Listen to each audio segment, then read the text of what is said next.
What do you do if your grandfather clock or your cuckoo clock doesn't work anymore? Well, you bring them to the clockmaker, Tom Turney. And this video shows you how Tom fixes the clocks. This particular clock is a cuckoo quail clock, and the quail, of course, at the quarter hour it quails once, at the half hour it quails twice, and then the bird will cuckoo once at the half hour. On the 3/4 hour the cuckoos 3 times, and then on the hour it'll cuckoo 4 times, and then the hour will happen, whatever the hour might be. Now this is it goes twice and cuckoo once. Now up here it'll go 3 times, and then up here on the hour it will go 4 times and cuckoo is the hour. Very unique clock that we have. That is it's a cuckoo quail clock. Particular clock, cuckoo, was invented in 1730 by a man by the name of Anton Kenninger in the Black Forest. He was the original designer and builder of the cuckoo clocks. How'd you get interested in doing antique clock work? Is that the word for it, antique? I was on the State Highway Patrol, and a sergeant down the Twin Cities, Minneapolis, and in Golden Valley was the headquarters. And one of the sergeants, my partner sergeant there in Minneapolis, there in Golden Valley, asked me if I would build a case, because I did a lot of woodworking during my years on the patrol. And I did furniture building, and so he said, I got a movement dial hardware and that, and I got a pattern. I'll give you a movement dial hardware. I'll give it to you if you would build me a case for the clock. So I did it, and his name was Al Overline. He was a sergeant partner of mine, and he was Wait a minute. They got clocks all over the wall, and they're going to go off periodically. Yeah. Keep going. So he was in down in Belle Plaine, and of course I built a clock for him there. We were living in Golden Valley at the time, and he was very happy, and that got me interested because I was getting close to retirement on the patrol. And so I thought, well, maybe we'd go to Germany and start importing, and maybe bring them in, because I did a number of different clock, some patterns and so forth, and so that's how we started. Yeah, but you didn't have any mechanical training at the time, was strictly woodwork. Just woodworking. So yes. how'd you get the mechanical training? Just doing it? Apprenticing. Oh, okay. You got got somebody helping you out then. Yes. Okay. Yeah. So how many years have you been working on clocks? Since 1971, we were involved with clocks. That's quite Now, a few years. are you the only person within 100 miles that does this, or 200 miles? No, there's somebody I understand down in Park Rapids, but I've been associated with Howard Miller Clock Company of Zeeland, Michigan for years and years, and we sold their clocks. We had a 4,000-foot store in Golden Valley Shopping Center for 17 years, and that's how we got started really into the clocks like that. And we dealt with Howard Miller. Right now, whenever somebody in this area asks who is a clockmaker in this area, Howard Miller refers them to me. And then our local jeweler, Thompson Jewelry, I get many referrals from them also. I didn't realize that many people still hung on to their old antique clocks. They do. They love them. They're like a family member, really. And if the clock doesn't run, the clock just sort of dies. That's it. And that's why they love to get them back in service, and they tell the time. They may not be as quite as accurate as a quartz clock, but they're close enough to live by. All right, and these clocks are running, and they quit and they bring them in. Yes. What's the major problem? What causes them to quit? Well, the rule is, and Germans always, factories used to tell us, you buy a new clock, 3 to 4 years the clock's got to be lubricated. 8 to 10 years the clock has to go down, be taken apart, taking all the gearing out, take the springs out, everything that relates to the clock, take them all apart. And once we do that, we take and put them into ultrasonic cleaner, which is a high vibration cleaner. It cleans the brass and the steel. And then after we get that, then we take the gear and we put them on a little lathe, like this little lathe right here. And we take and we use a a polishing stick that we make up. We use a 2000 grit black sandpaper, that's what we use, and we use a 1000 grit. And we put the gear, in our industry it's called wheel. When the wheel, we put the wheels in here, and we just take and it spins, and we polish it with a stick, and then we get them up to the factory specs then. That's the way we do it then. So you're saying it's basically a dirt problem that causes these to quit? Yes, yes. Dirt and failure of people to lubricate the clock. And I give an analogy of a car. You bought a brand new car and you checked the oil, and it's fine. But you drove the car for 5 years, never checked the oil, never changed oil. That's exactly what happened to the clock. A car can't stand it. A clock can't stand it. It's very difficult. So the dirt in the clock will cause wear? Yes. And then when it happens, as soon as if wear is like that, then the gear, instead of the gears meshing properly, they go and tighten up like that, and will just stop the clock. That's why. Because of the dirt. Because of the dirt, yeah. So if people wanted to keep the clock going, well, the average person can't clean their clock, can they? No, no, they got to be taken apart. You can't. In the years that gone by, we would try sometimes just to see if you could put a clock into ultrasonic cleaner without taking it all apart, and it just the pivot area and there's a front plate, a rear plate of the clock, and the gears are between, or wheels we call them. But as these pinions pivot on the brass, the front plate, rear plate is brass, and between, like I say, the pinions are steel, and so you got steel against brass, and if it's dry, no oil, that steel is going to wear that brass out, and so that, as a result of it, then we take and put in a bushing. Now, shall I show you what that is? Okay. I mentioned this tool is made in Switzerland. That tool is made in Switzerland? Yeah, this tool is made in Switzerland. Company name is Burjan. That's who makes this particular tool. So, how long did it take you to accumulate all these tools and all these special tools and parts? Well, I've been in the clock business since 1971, but I didn't really get into the repair till I moved back to Minnesota, because we were living in California. Moved back to Minnesota in 2001, and then that's when we started. But you have to be very careful when you repair clocks. You can't Mickey Mouse. You can't put it in ultrasonic cleaner and say it's done. That's not possible.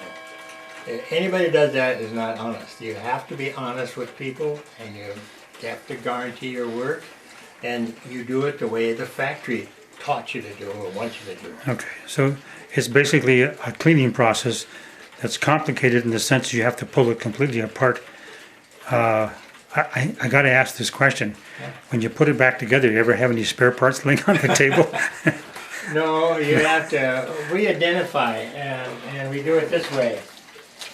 This clock here is a big grandfather clock, and the difference between a grandfather and a grandmother clock is, when you look at them, is the height is 85 inches for a grandfather, 72 inches for a grandmother. And naturally, a grandmother clock, this is the size of a plate for a grandmother clock right here. That's all there's to it. That's it. And then over here, this is a true grandfather clock.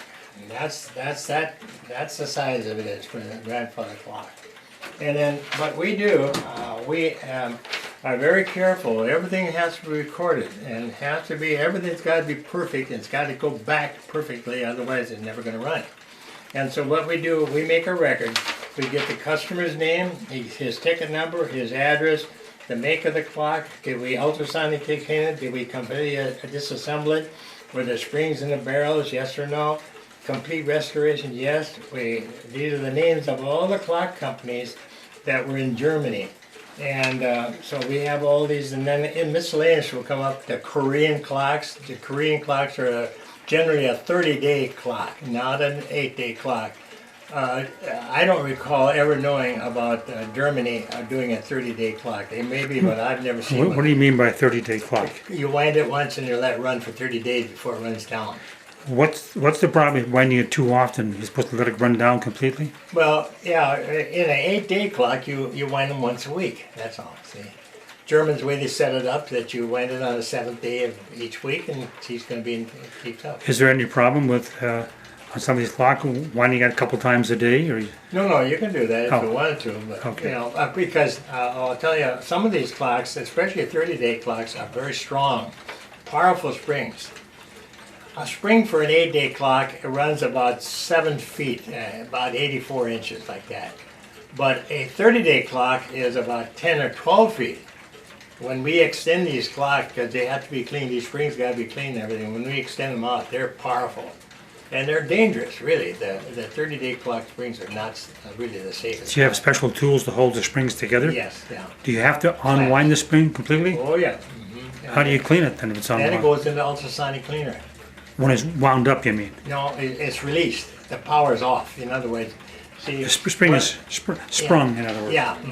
And this is the spring winder right here. This is what we use for winding the springs and unwinding. Right But if it's laying on the floor, stretched out, how do you put it in the ultrasonic path? well, we kind of put it because the ultrasonic's about this wide and about that. Oh. It's about that deep, so it's pretty. You can run it through there. But I just want to make a comment on this here. We keep a perfect record of this here. We know about the customer's clock. We know about it. Like this one here was this clock I'm just doing now is 27 years old, and apparently nothing's been done in 27 years. So it's pretty dirty. Pretty dirty. It was worn, but surprisingly, it was only worn. I put 2 bushings in. Well, you saw that little bushing tool, and I put 2 bushings in there, and that was in the front plate. One, and as we go, you always start with the main where it starts. Like this happens to be a cable-driven clock, but if they're not cable, then they're spring-driven, and that's always a number 1 in the train. We call them trains. Number 1, number 2, and 3. Like for the time, this is your time, and this particular one is your strike hour, and then this is a quarter hours. But we identify these here and show where the train, and we also show the clocks where we've worn them. Now I'll give you an example of this here. This didn't happen in Bemidji, but in Minneapolis. We repaired a clock, and within about a week or 2 later, and we have records like this, and a week or 2 later, a customer came in and said, our home was burglarized, and we lost a clock that you repaired for us. My insurance company don't want to pay for it. Oh, okay. Well, we get out our records. We know exactly what the cost is, what the work was done. We know all about the clock because we've got the record here. And the result of it was, we said it was worth $350. He gave it to the insurance company. They paid it. Same thing happened when I was in California. They sent me a clock down with guaranteed. I was insured for $2,000. Sent from Minneapolis to Escondido, California, where we live, to repair. We got there, and we were there, and the clock was sent to us in Postal Service. And when I took the clock apart, it was all broken to pieces. So I took it back, and the insurance company said, well, we ain't going to pay for that. The postal was broken. Well, it ended up that Postal said to me, is it worth $2,000? I said, it's certainly worth $2,000. They paid the $2,000. No question about it. Now, are they still making cuckoo clocks today? Oh, yeah. So you can still get the old-fashioned spring wound. Yeah, cuckoos, of course, are weight-driven, like you see right there. But cuckoo clocks are made by Regula. That's a major one. And Schmeckenbecker is another one. Regula is in Schonak, Schonak, on the Black Forest. I've been to the factory there, and I've been to. When we first started, let's go quickly back to this. When we first started, there was Ergus, there was Hernley, there was Kinninger, and the Gebrüder Jauch, and Gebrüder meaning brothers. All from the Black Forest? All from the Black Forest. Now right now there's only Kinninger and there's Hernley. The basically ones. Ergus, they tried to start again. They all went bankrupt.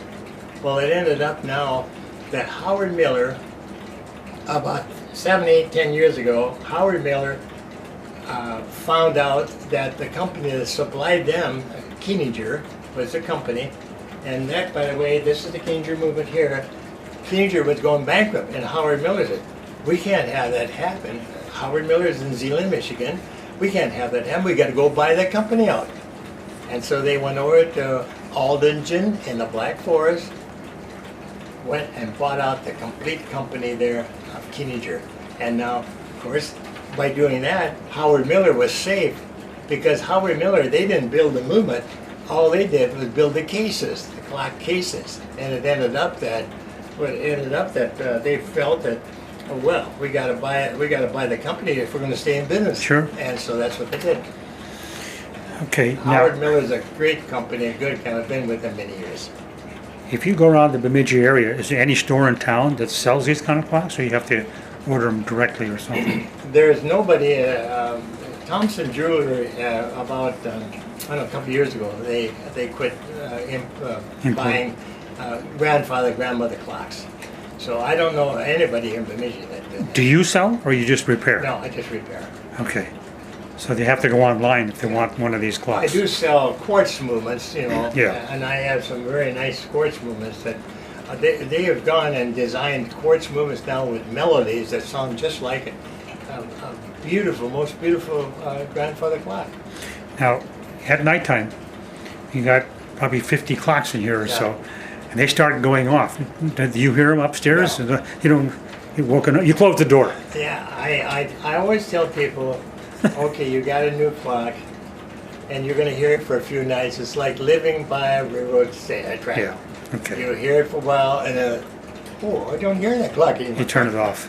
Yeah. Yeah, I understand that. Yeah. Okay. Now, are all these tools that you have purchased, you have here, were designed just for clockwork, or they're regular tools you use for clockwork?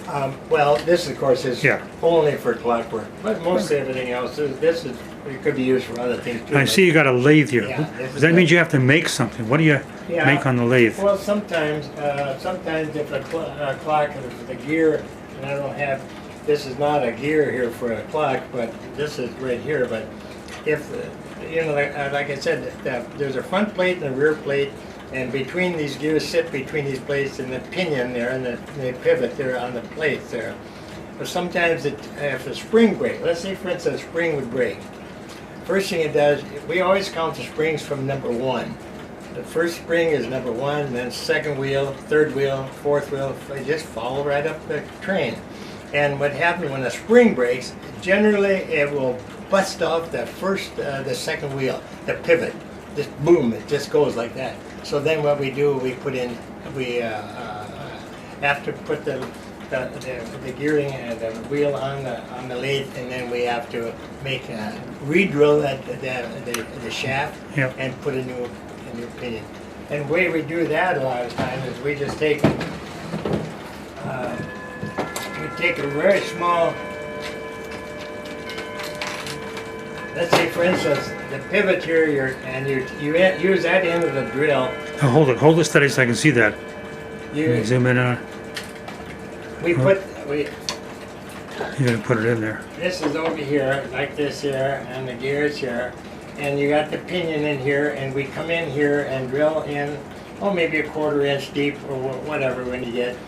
But then, in order to get the right size pivot, we just turn it over and put that in on the end and use what they call Loctite. And that's the cement we use. And we put that in, we cut it off, and there I have a ready-made pivot. By I see it. cutting the back end of that drill off, the shaft. That's what Okay. and then we polish that, it's just like the factory done. You're back in business. Oh, Now, now, do you want to say anything, but that is the most Yep. unusual.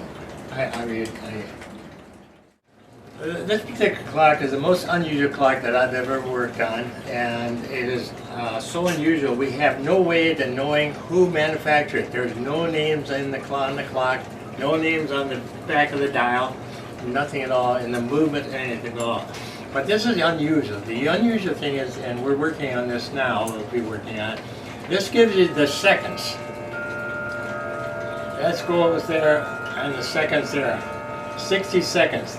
And also there's the same thing here, but also here it gives you the hours on here. So it's actually, It does three things at once here. So that's what this is, a very unusual clock, and but no way to tell. It came, as I understand from what I was told, the person who got it, the father, he's now gone, as I understand. He got this clock in payment. He was a veterinarian.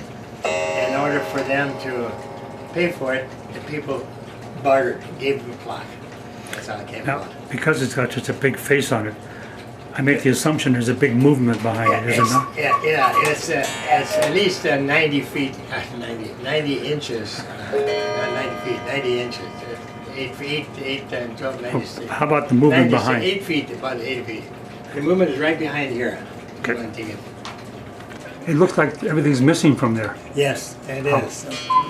The leader is missing here. The customer did not bring that. It's in Minneapolis. They're going to bring that down to me. What's a leader? A leader that goes from here, where there's a suspension in here, comes here, then the leader, and then the pendulum rod goes all the way down.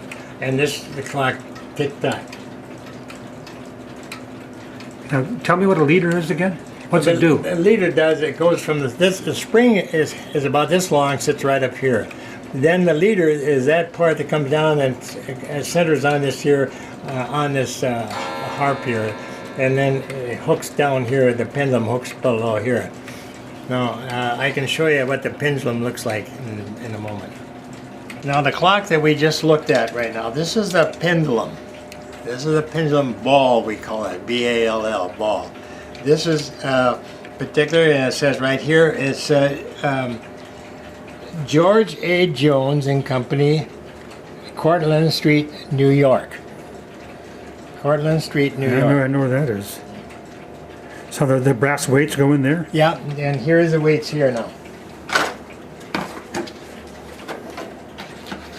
Okay, well, one is enough. Okay, and the weights go in like this here.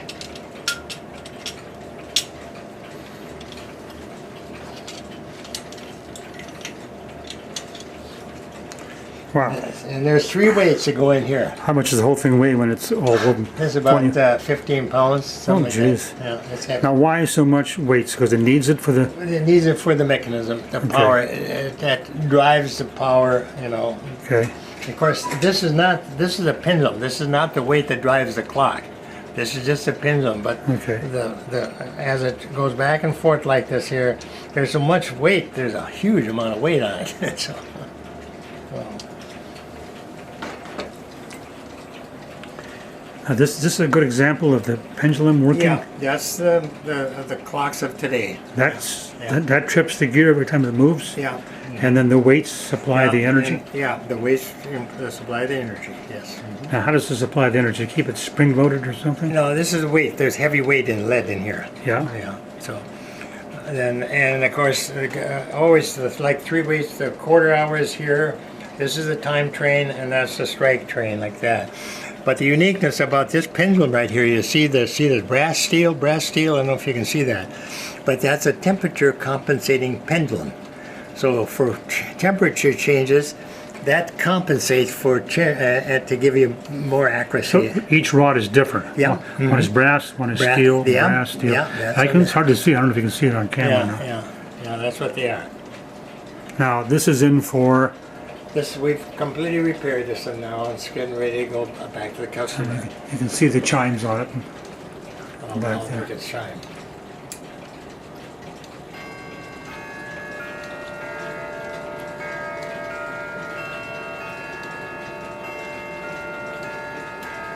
And I'll go up to the hour, then you can see the hour go.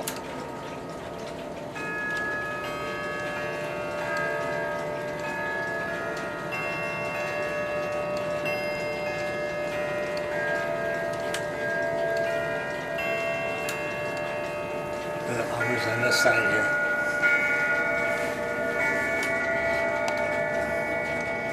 It just finished there. So this is ready to go back on this case then? Yep. Mm-hmm. And then all this is just the bracket to hold it. That's all. We made that to hold it. This in here is another lyre pendulum, but this has got a different. This has twisted rods and a single rod twisted rods. Oh, twisted for a reason? Yeah, it's just decorative. Oh, really. okay, it's just for looks then. Yeah. Is that a weight or is that just a piece of shiny brass? This is the bob. That's a bob, B-O-B. That's what it's called, pendulum bob. Is it heavy? Yeah, it's pretty heavy. Yep, and that's, of course, pendulum. The weights drive that pendulum, and it just keeps going back and forth. That's how long it goes, like that. This clock just came in recently now. It's a ship's clock, and we'll be taking that all apart, take all the gearing out of that also. But the uniqueness part of a ship's clock is if you're a Navy guy, you know, at the 12 o'clock there's 8 bells, at 4 there's 8 bells, and at 8 there's 8 bells, and then it gathers at each time. There, it just rang right there, the bell right there. But it just keeps building until it gets to from 1 to 4, or 1 to 8, and it's 8 o'clock, 8 bells. So the ship, on a ship, they don't even have to look at the time, they just listen to the bells, they know exactly what time it is. That's when they say it's 8 bells or something. Yeah, and if the clock rang 8 bells, then you know it's either 12, a 4, or 8. That's just the way they are. So you had to know the time, you had to know relative time of day then. Right, yeah. Now, why the shape always shaped like that? To keep the movement sealed? I don't really, that's the way all the ships fly. Yeah, they always look like that. Yeah, I can. And the Schatz is a large company in the Black Forest. They're a well-known company.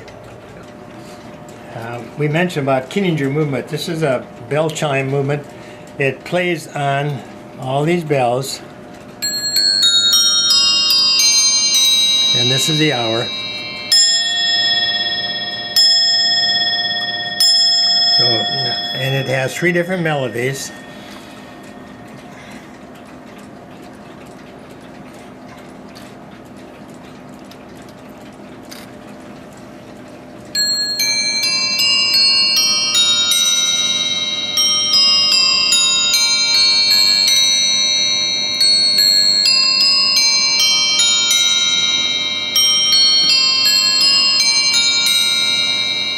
The hour.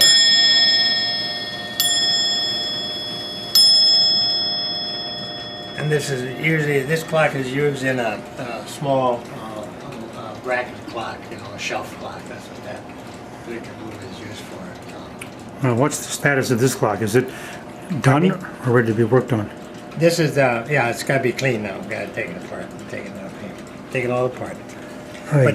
But we don't touch the brass. That's one thing real important that people learn when you get a new clock. Don't touch what brass? Any brass here. We use gloves.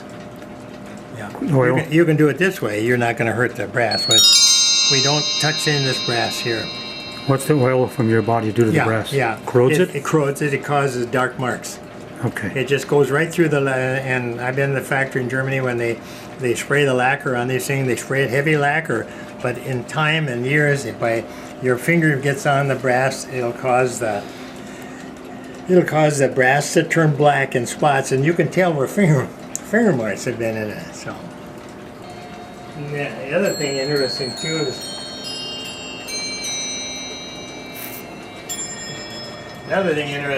is that we can tell if a person's a smoker in a home. Oh, I suppose. You can really, that's hard on the clock. I can tell you, people don't believe it, but we know that. It's a film, I suppose. Pardon me? It's like a film? Yes, a film, yeah. And never use WD-40. Never, ever, ever, ever. Why? It just damages the clock. It's not good. It damages our ultrasonic cleaner. When we put it in, I get sometimes, don't get a lot, but once in a while we have somebody that's shot it full of WD-40. And it ends up that we put it in an ultrasonic cleaner and it's high vibration that cleans it all up and it wipes out my ultrasonic fluid. Does anyone know what WD-40 is made from? I don't know. I mean, they say fish oil and all kinds of things. Right? I think it's a rumor. You know, I don't know, but you know, years ago we used a whale. Before I was even in the clock business, whale oil was the finest that was ever made. The Lord made that. Now, why was that so good compared to today's oil? I don't know the real technical part of it, but I do know that whale oil was the finest oil, and now it's synthetic. They use synthetic oil.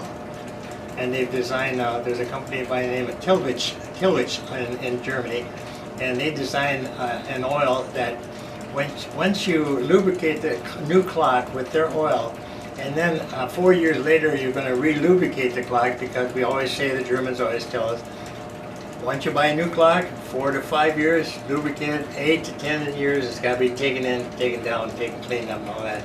And when you go to the 4-year period, the way they got it designed, one company there in Germany, if you use the wrong oil against their oil, because they started the first oil when the clock was new, and then somebody comes in and oils with a different type of oil, it causes a problem. Do you ever see match? In other words, the oils are not two different kinds? to each other. Yeah. Do you see young people buying these clocks today, or mostly people my age? Yeah, I think mostly older people. They appreciate the Yeah. fine mechanism. Yeah. I think I've told you that I'm teaching, apprenticing a game warden. He's doing a fine job. How do you get interested in working on clocks? I ran an ad in the Bemidji Pioneer Oh. about a year ago, I think. So his wife said, Stacy, why don't you go see that guy? And that's how I came. Stacy Sharp's his name. Yeah. Just about 3 weeks ago, he got to be appointed. He got promoted to lieutenant, and I talked to him on the phone. He told me he got appointed, promoted. I said, Stacy, you're going to quit the clock? No way. So, Well, that's good. Someone's interested in that degree. And he comes, he works with me from 7 to 10 every night, Monday through Thursday. So, Geez, he's really into it. yeah. That's good. He's very confident. He's doing a good job. For a while, when I first started with him, he's been about 4 months with me. I used to have to sit with him for, do this, do that. Now I don't sit with him too much, so it does a good job. Well, what am I looking at with the first slide? This is the sundial. There's about 3 of them in the world the size of this, and one's here in Arizona. And this is a Newman. Take there, the shadow sun hit that, and then outside ring out here has a time of day, so they can tell exactly by just looking at this here sundial what time of day it is. This is there's in the Word of God that in the Bible it tells us about Hezekiah, the king of Judah, and told about the sundial. So the sundial was around way back in the shadow of the sundial was way back in the biblical times. Great story telling about sundial and the miracle of God. Okay, number 3.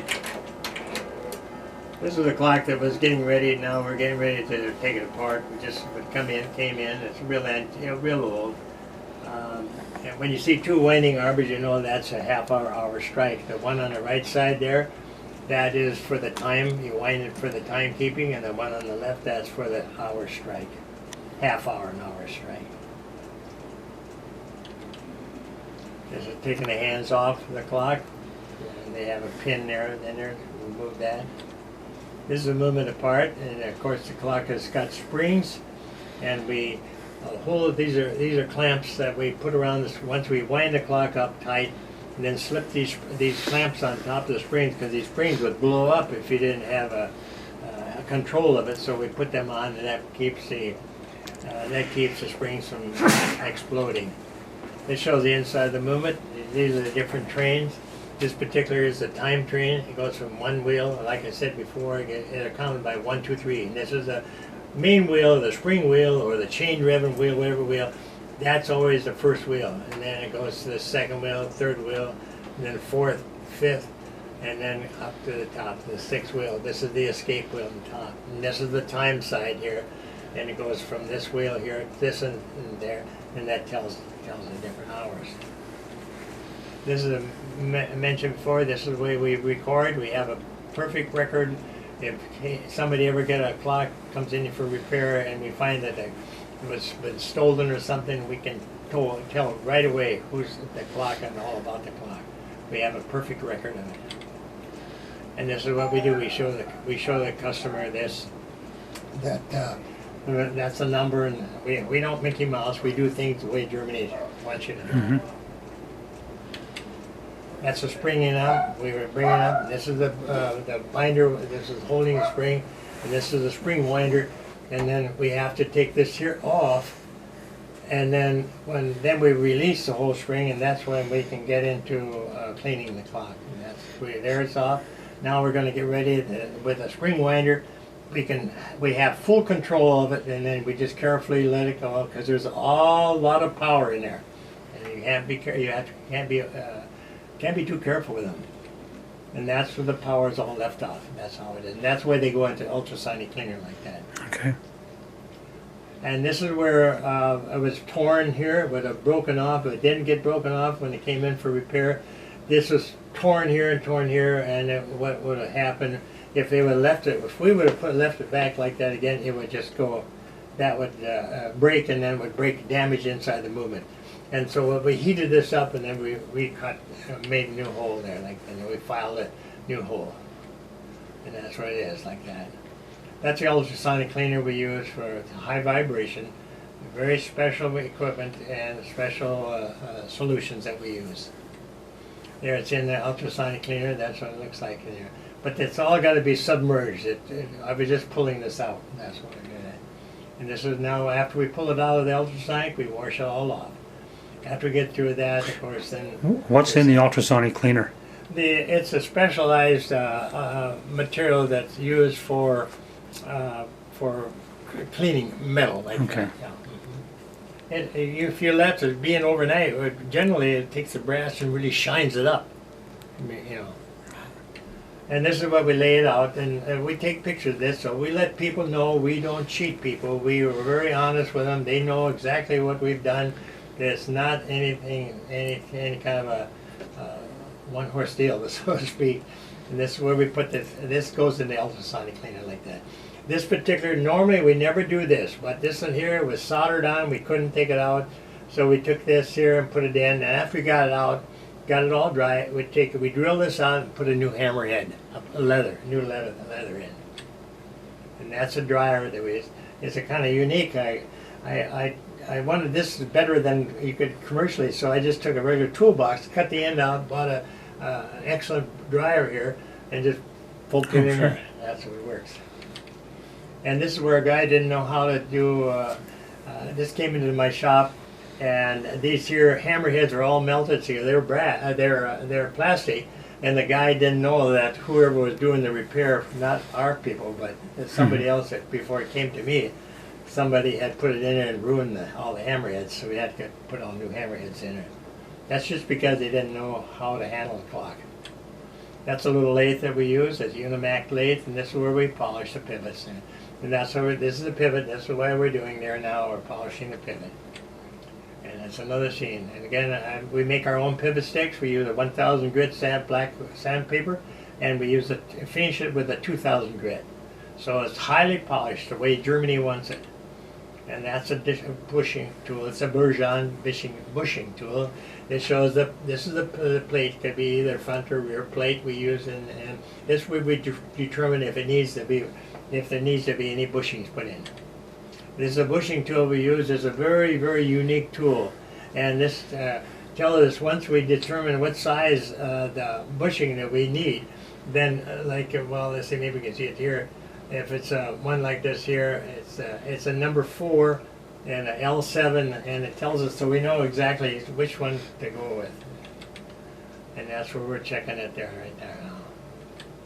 And that's the bushing. That's the bushings that we get. They're very small. You ever lose any of those things from picking Yeah, once in a while. And this is the Mickey Mouse way. And I hate to belittle some other clockman, but this is a terrible job. This guy, he goes, instead of taking the clock apart and doing it the way Germany tells us to do it, he goes and puts a patch on. These are a patch job. He patched it. He drilled a hole here, put this little piece of metal here, and because the hole bill on the plate here was actually real elongated, so he put this piece in to keep the pivots nice and smooth and straight. So what we don't do anything like that. We get rid of that junk, and then we put a new bushing in. That's just like it was from the factory. That's when we're coming in to do the drilling. And that's chamfering. We mentioned that. That's where you chamfer. That gives you your oil sink. That's the oil sink on that. This is where we're driving the bushing down into the plate. And these are some of the cutters that we use. This is the dials are. This is a moon dial, of course. That's East Hemisphere, West Hemisphere. On the lunar month is always the 15th day of the lunar month. mathematicians of days gone by designed this clock dial. And on the 15th day of the lunar month, then it's full moon always between the east and west hemisphere. And then as it starts to go down, it goes to the right, and then this when this moon is here, then it's the 20th day of the lunar month. But then this particular part here will cover that part of the moon. So that's just when you look at your clock, and you were using a clock like this, and the clock's running, you just take a look, go out in the sky and look in the sky, and here's the same way your clock. And these are called chapter rings. These are called spandrels. And these Roman numeral, this happens to be a Roman numeral here. And they come in either Roman or Arabic numerals. This is for the sweep second hand here. That's your center shaft. And these are the 3 winding arbiters. This is your time train. And that's your strike chain, hour strike. And that's your, quarter hours. And that's the hour strike there. And that's the back side of it. And every one of these clicks is 24 hours. So once you set the clock and you keep the clock running, it'll be perfectly in line with the moon in the sky. And that's now that's a characteristic. When we used to go to Germany, we see many of these in the Black Forest, these beautiful homes like that. But here now you have what we call the dark of the moon. I remember my mother used to say they planted potatoes in the dark of the moon, so I didn't know that. But anyway, that's what that. So you see no moon here. That's the dark of the moon, and then pretty soon you'll see a little sliver right here, and you look in the sky, there's that sliver in the sky. That's the way it works. It just comes up perfectly. There's your first quarter coming up there, that quarter.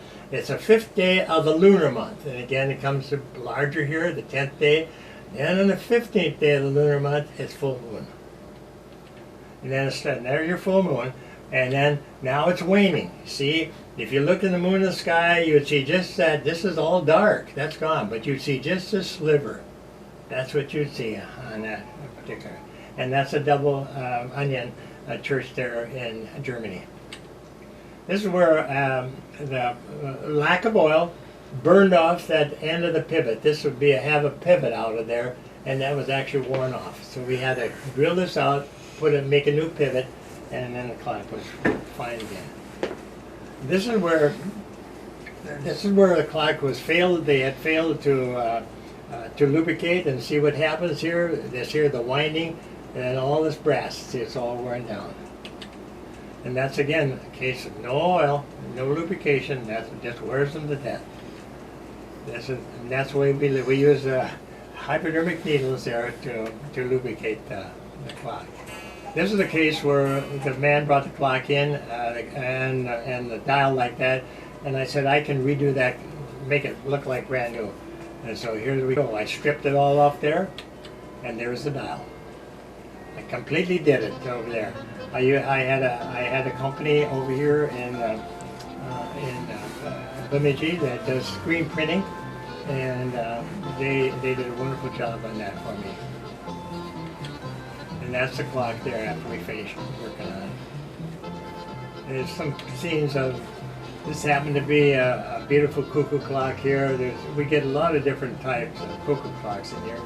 Some with music, some with not, some with dancers, whatever it be.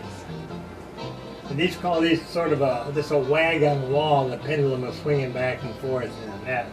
These are all different clocks that we repaired. Time passed.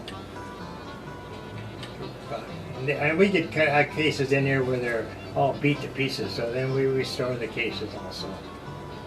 That's another one. This is an alarm here, and the way they did it in those old days, they had no way to shut the alarm off once it was set.